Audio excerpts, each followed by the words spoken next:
Hello friends मो सोम्यजित स्वागत जनाऊँ आपण प्रिय YouTube channel Soumya creativity. Friends आज वीडियो में आलोचना करवा पॉलिटिकल साइंस रिलेटेड किसी इंपोर्टेंट क्वेश्चन एंड आंसर। आउ क्वेश्चन आंसर गुड़ा हूँ बेसिक करी आमर संसद संसदर गठन कार्यावली तारी उपर नहीं आज वीडियो को जमार स्किप न कर संपूर्ण देखिक जातु। भल लगे लाइक करूँ, निज सांगसाथी बंधु बांधव सहित वीडियो को शेयर करूँ। चलते आरंभ करवा आज वीडियो। तो फ्रेंड नजर पकातु प्रथम क्वेश्चन उपर। क्वेश्चन कौन रही ना भारतर संसद व्यवस्था संविधान क्यों अनुच्छेद वर्णना कर ऑप्शन गुड़िक देखी नियंतु। Option A 1978, B 79, C 80, D 81। Friends ये प्रश्न सठिक आंसर होची 79।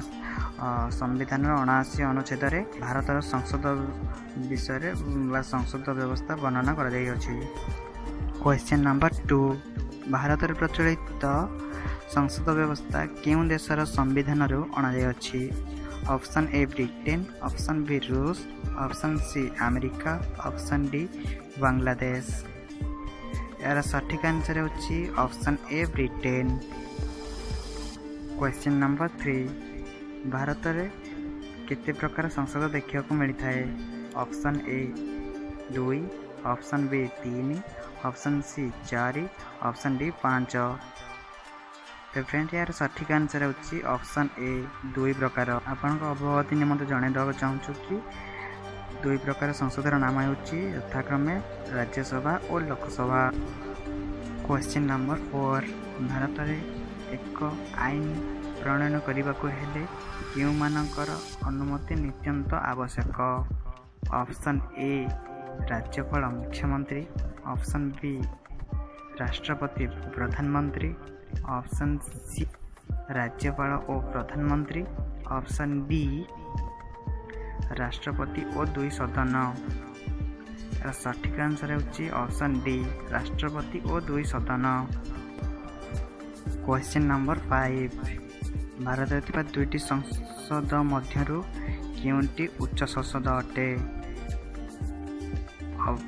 Option A Rajya Sabha, option B Lok Sabha, option C उभय, ऑप्शन डी उभय मध्य कहीं नुहे।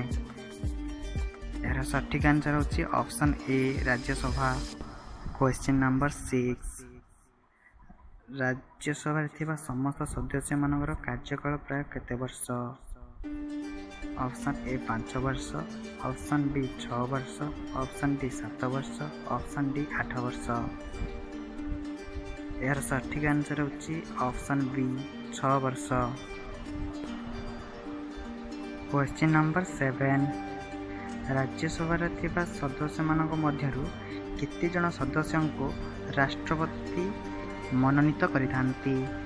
Option A 9, option B 10, option C 12, option D 13। यार सठिक आंसर होची ऑप्शन सी 12 जन। क्वेश्चन नंबर 8, भारत राज्यसभा रे किए सभापतित्व आसन ग्रहण करिथांती। ऑप्शन ए प्रधानमंत्री, ऑप्शन बी राष्ट्रपति, option C supreme court chief justice, option D उपराष्ट्रपति। यार सठिक आंसर होची ऑप्शन डी उपराष्ट्रपति। क्वेश्चन नंबर 9, राज्यसभा व्यवस्था संविधान केउं धारा बा केउं अनुच्छेद वर्णना कर जाय अछि। Option A 79, B 80, option C 81, option D 82। यह प्रश्न सठिक आंसर होची ऑप्शन डी 80। फ्रेंड्स आज दिन शेष क्वेश्चन नंबर 10, भारतर लोकसभा रे केंद्र शासित अंचल केते जन सदस्य मनोनीत हुअन्ति।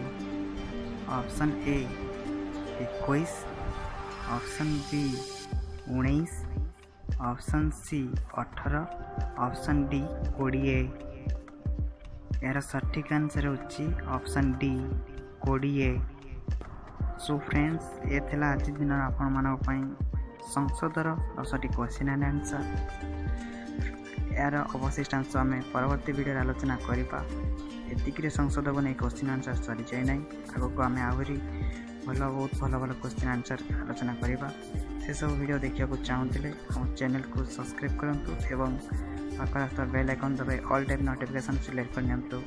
आज वीडियो जब आपको भल लगी था वीडियो को लाइक करूँ, निज सांगसाथी बंधु मान वीडियो को शेयर करूँ, इनफॉरमेशन अधिक मात्रा शेयर हाँपाई। तो फ्रेंड्स आज विदाय दिंतु, देखा आपण मान पुणी थे आउ एक नुआ वीडियो से पर्यंत विदाय दिंतु, रोची नमस्कार।